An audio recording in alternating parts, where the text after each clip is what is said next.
যোৱাকালি আমগুৰিৰ নগালীৰ সমীপত এটি ভয়ংকৰ পথ দুৰ্ঘটনা সংঘটিত হয় আৰু উক্ত পথ দুৰ্ঘটনাটোত দুজনকৈ যুৱক থিতাতে নিহত হয়।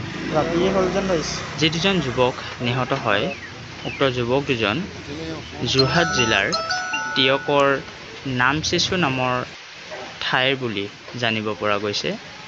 অতি ভয়ংকৰভাৱে দুৰ্ঘটনাটো সংঘটিত হৈছে। এয়া আপোনালোকে দেখিবলৈ পাইছে যে এজন যুৱকৰ যি মস্তিষ্ক এই সম্পূৰ্ণৰূপে নহয়, কিছু পৰিমাণে ওলাই গৈছে।